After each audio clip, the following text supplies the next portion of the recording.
Welcome back to another episode of Psychocinematic. Today, my guest is Tim Hautekiet. Tim is the director of Me, Myself, and the Void, a film that was shared to me by the person who was the film composer on my short film, Alexander Arntzen, who also was the film composer for this film. In this episode, I talked to Tim a lot about how they shot this film because trying to shoot in a black void is actually surprisingly tough, and so it's very fascinating hearing the ins and outs, and then also how he went about getting funding, the distribution, all of that. So without further ado, here's Tim. Your film, Me, Myself, and the Void, was a really fun watch, and I had made a video about it and had talked about like how I was surprised at like how touching it was, because I knew I was getting into a comedy, and Alexander Arntzen, sorry Alexander if I'm pronouncing your last name wrong, he was the one who put me onto it. He composed your film and was also the film composer for my film. So he had told me that it was going to be strange and weird, but I wasn't expecting this really touching story throughout. I know that you're a co-writer on it, and so, you know, kudos to you. That was really great work. Oh, thanks, man. No, I appreciate it. Yeah, and I am glad that we share such a this came about in such a fun way, like connected through the composer, the connector in chief, Alex Arntzen. But yeah, Well, so on the topic of Alexander, how did you guys come to meet each other, and, you know, like what about his work made you want to work with him?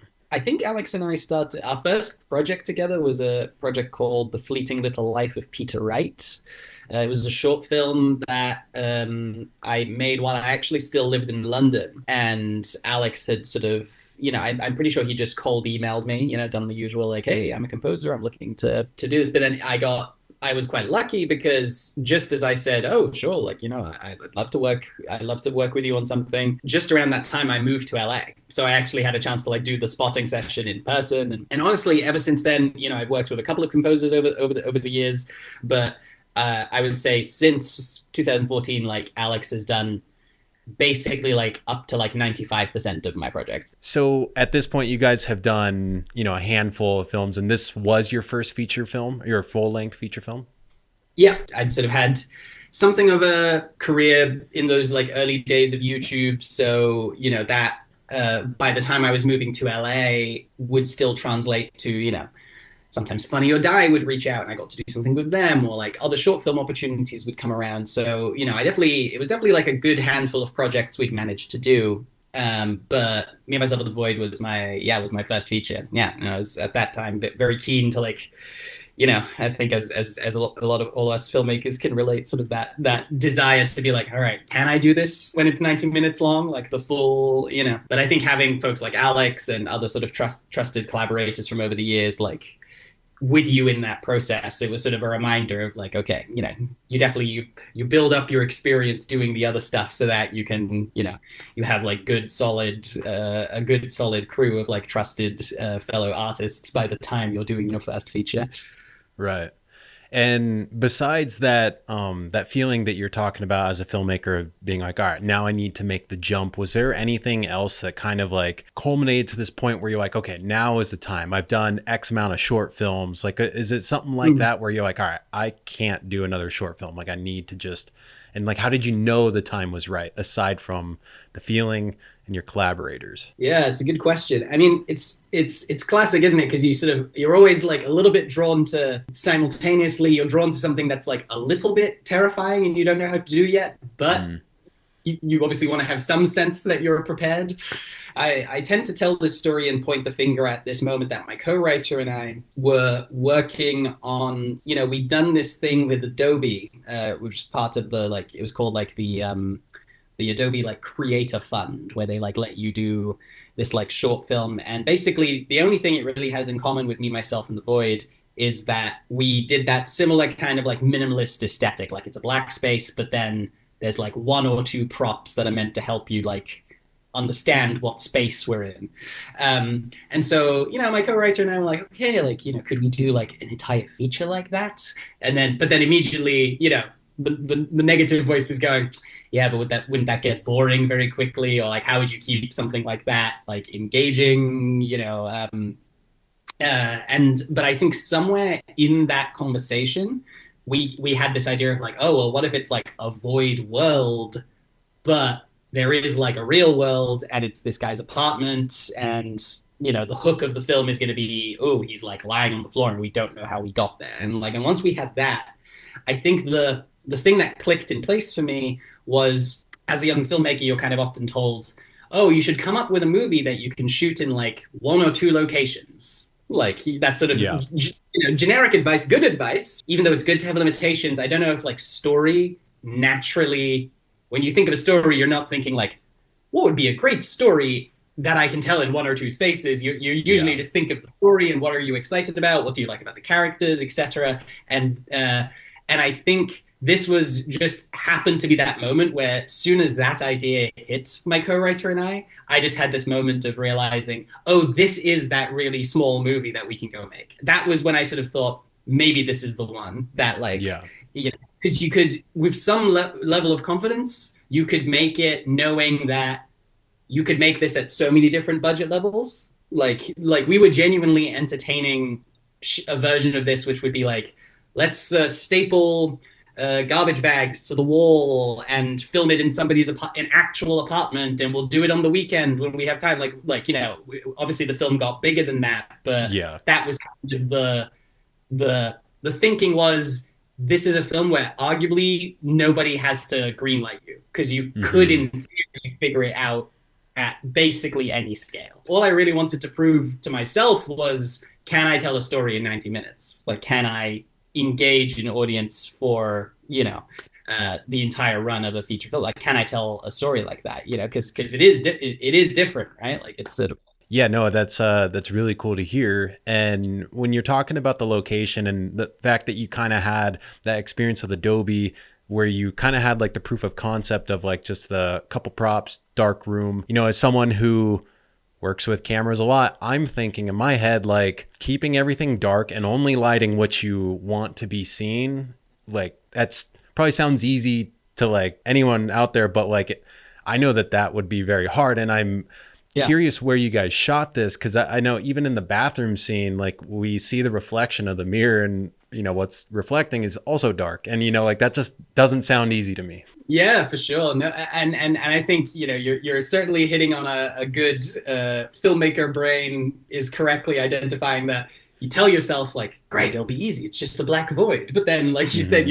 your DP's like, hey, we need a sound stage that's at least this big, and we're going to need these kind of lights to be able to accomplish the true falling off into darkness. Of course, post production helps, but honestly, even things like there were lots of things that still surprise you in the production process.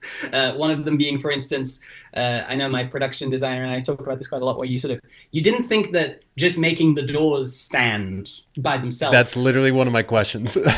Yeah, and it was funny. So the answer to that is some combination of sometimes we had something on the floor that we then like would cover up, with like a black sandbag or whatever, or we were attaching it to the same like overhead rig that some of the lights were attached to. So we Mm. would like, and that would then help them stand up. But of course, that wouldn't work, let's say, if the door needed to open, right? So Hmm. then it is interesting how, honestly, no matter how much you sort of, tell yourself like, oh, great, I figured out this big piece and now the rest of it will be easy. No, like there's going to Yeah. be stuff. Like the filmmaking process has a way of like, kicking your butt in the areas you don't expect, Yeah. like another one was like, oh, working with running water, like water. Another um question. yeah, yeah, definitely. And it sounds very obvious. Once you are having water spill out onto a surface, it's going to do what water does, which is it's going to Hmm. go everywhere. So the biggest thing was just it's just a time killer. Like it takes up so much, and I think even if you have a set that is like rigged for it, if things and actors have to get wet, it's just reset time, and it just Right. all. Starting from the beginning of that, this is shot in just a soundstage area. It's not like what Jack said. What do you say? Weird community theater version. Like, because it literally does look like you are backstage of some sort of theater. We shot this in a studio in San Gabriel, so a little bit east of LA, and it was called Stay Lucky Studios. And that was it was actually interesting how we had just about the amount of space we needed, but actually for the scale that we required, even just for the apartment, it was still actually quite tight. Like, like we had just enough. We just had the legally required like fire lanes and all of that kind of stuff. Hmm. Our initial principal photography period was 15 days. And then we did one pickup day in post the following year.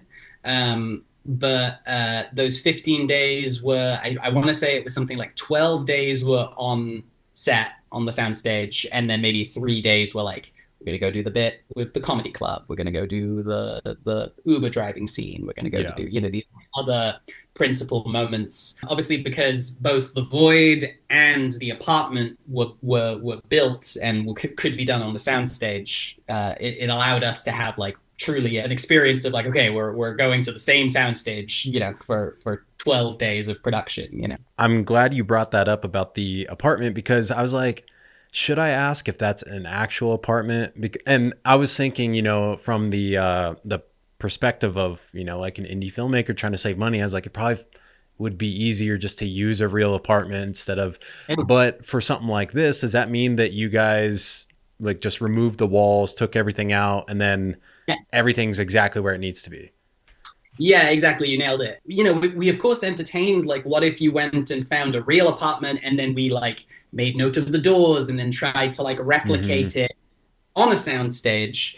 But I think in its own way that would have also been very time consuming and tricky because how would you make sure that it's the exact same door? Like how would you Right. make sure all of those things? So at some point, it became clear to us that if we built the full apartment, that we could then, exactly like you said, shoot everything in the real world and then slowly strip away everything to Hmm. then shoot the second half of the shoot be the void world. And then like you said, you could with some confidence, you would know, well, this is where that door was, this is where, like, you had more control that way. Yeah. But yeah, another example of, oh yeah, like it's just a void world, it'll be easy, and then you're like, oh no. you know Yeah.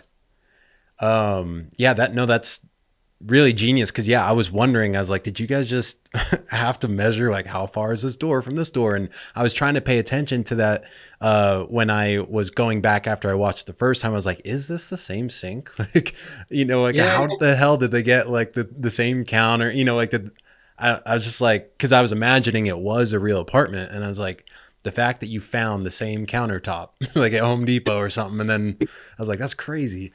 So then does this there was already like pipes there for running water, or are you guys using like a water pump and we can't hear it? No, we had to use a water pump. Yeah, like Okay. I believe that soundstage, you could do a rain room in that stage, Hmm. which was originally something I was excited about doing, like because I liked the idea that like once Jack in the real world is getting hit by water, like what if it's raining in his mind, basically? But that turned out to be logistically too complicated because I think the way that you would do that is you would have to like set something up on the floor for all the water to like go into, and then you couldn't then on top of that build a stage. Like it was just Right. something far more elaborate. The way we did the running water in the sink, yeah, our production designer Katie Thiel and her team, Bethany Struble and everybody, they all figured out a way to basically have like a pump running the water through the sink so that it could, even though it wasn't connected to anything, so that we could still Yeah. get the effect. Yeah. When you were in the pre-production phase, I'm curious, did you find it to be enough just to storyboard, or did you have to get like, a blueprint of your set to then figure out, Mm. like where like the actors are going to be cutting back and forth and, making sure that the continuity stays right on point with that? Because I feel like just drawing it would be kind of tough. Like now we're in void, now we're in, you know what I Yeah, for mean? sure. The way I wound up doing it was I had my classic like shot list, both my script and the shot list I had color coded. So basically, Hmm. like, I think it was something like if the highlight of the scene was yellow, then it was the real world. If it was black, then it was the void. if it was, so basically I always made sure that it was very clearly delineated, like which part of the movie we're in. And then for some of the more complicated sequences, like for instance, there's all these like moments where Jack in the void is trying to like lift his body, and then that translates to his body shuffling around in the real world. And to do that, I think for some of those more elaborate sequences like that, where it was intercutting, and I was worried about what if it gets completely confusing spatially. For those sequences, I did get a storyboard artist in, and then that way I could I had a bit, something a little stronger to like hold on to, because as you can imagine, you're not shooting those in continuity, right? Like it's like, well, we're shooting this bit now, and then we're shooting this bit, and then hoping that it cuts together in the edits. And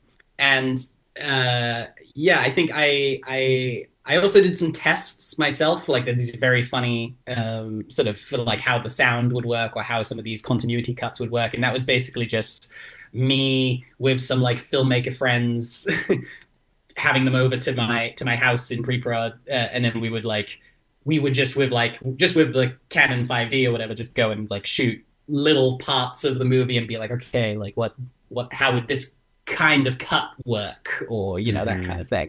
You can previs and you can do tests and all these things, but there still is ultimately the leap of faith moment of like, okay, now hopefully it's going to make sense. The fact that most people come out of it and it's very clear, they can follow the story, they know all the things, and then I do kind of I take that as like a sign of like, okay, we did our jobs, because I think it could have very easily, with like the flashbacks to the past and it could have become like confusing. I was noticing too that, for that storytelling aspect and clarity's sake, the RGB distortion that stays on the void characters. I'm glad you noticed the RGB distortion, because that was actually a conversation that we had relatively deep into post. I always had a suspicion that we would maybe need to do something. Funnily enough, it wasn't a VFX thing. It was our colorist who said, well, actually, what if I do, like in Resolve, what if I just did this like RGB distortion thing, and then like, we pull it apart a little bit, and we basically looks like he's kind of glitched into the world a little bit,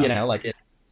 And it was a small thing, but I think it does make a big difference, because there's just that little thing in the background telling you that's this guy.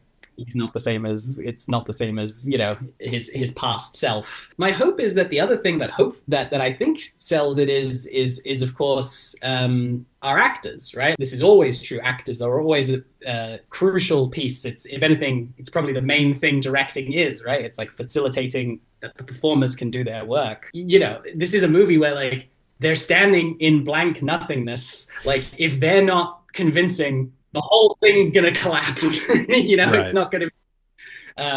So I think I got so lucky with my cast, and that's yeah. I know wound up talking about them, but I do think it is a big part of what sells the the premise, the world, the stakes. It's all ultimately in service so that they bring it home. Because I think that's what the audience pay attention to. Like. Our following. Yeah, no, I mean, that's a great point, that like if you are in basically a blank world, like you're going to have to do a little extra legwork to, like A, make it believable, and then B, make it entertaining as the actor. Yeah, and it's interesting, right? I suppose you could argue, even in a big film where you have tons of production value, it's arguably the same thing, right? Like still, if the performances don't sell it, people don't usually walk out of movies going, yeah, but the set design and the production value, that was like, people usually are like, were the actors good, right? Or was the story good?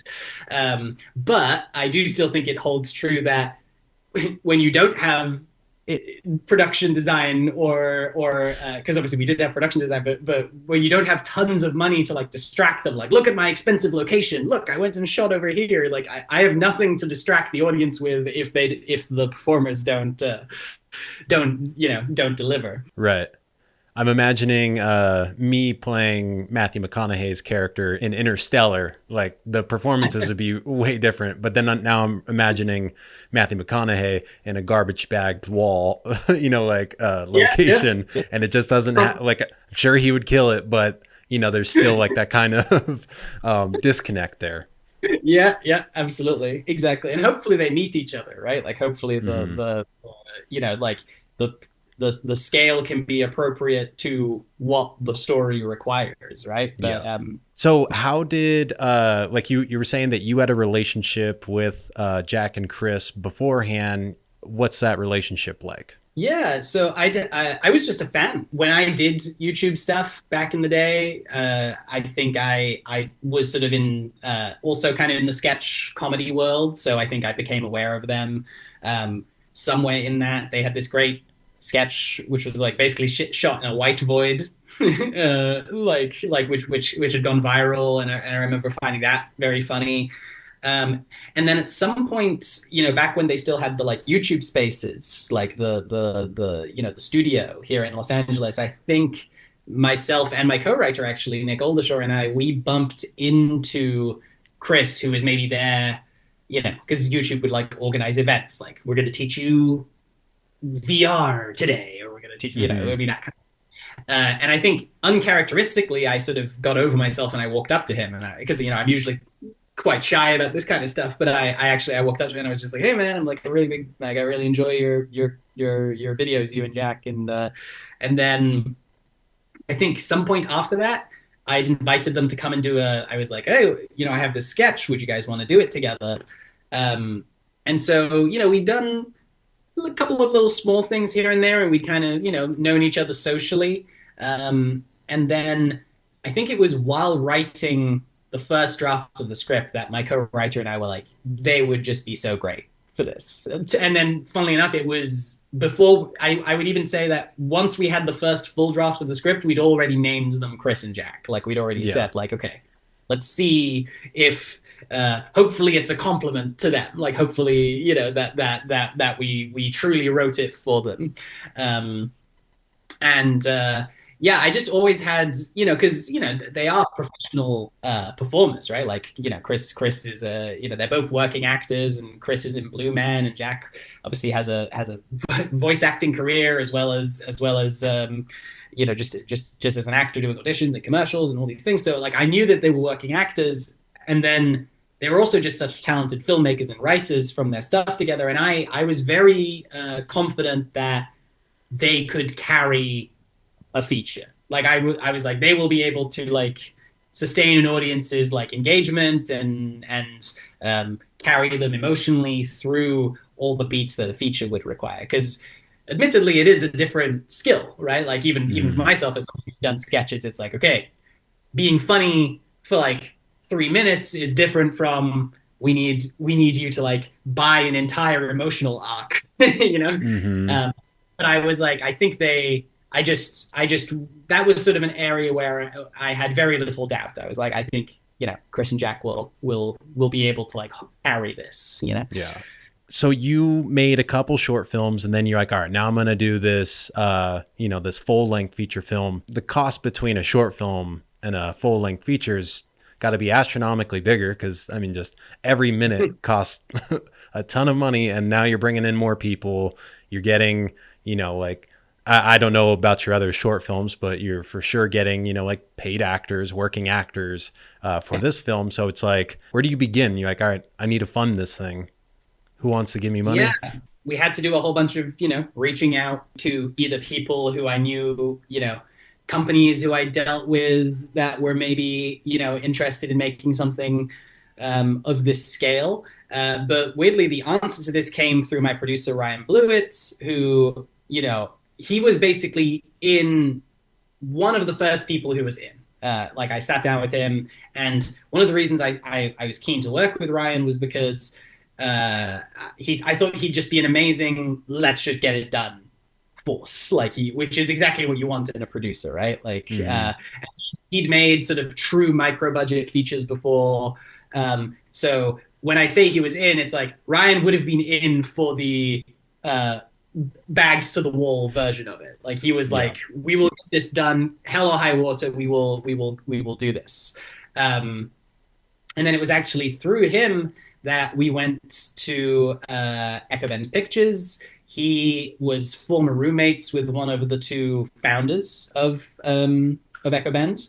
And so we sat down with Ryan Turner and Zubin Asaria, and it was um, it was interesting because they had only just really started their production company, but they were in a place where, they were doing like sort of the behind the scenes and like commercials for Netflix and like music videos and basically bringing in their clients to do stuff, but they'd never done a narrative feature before. So I think it was a case where they were also excited by the prospect of like, ooh, what if we use this as an opportunity to get our first feature in? So in that sense, it was good because it was like everybody was mutually incentivized to like really prove ourselves and like Mm-hmm. out there. And so then it was actually through Zubin. Zubin found the investment um, and brought it to the table. And then we did like one Kickstarter campaign for Post. But other than that, basically it was all funded through the sort of investment that Zubin brought to the table. And luckily we were, we're like a low six figure movie, which is like you're pointing out, a lot of money, right? Especially when you're coming from shorts. Yeah. But comparative to other films, still very small. So the good news was we didn't really need to piecemeal it. We didn't need to go to like lots of different sources. It was basically like once Zubin was able to bring that to the table, it was like, okay, we can shoot the entire movie on the investment that Zubin managed to find. Sometimes I think, and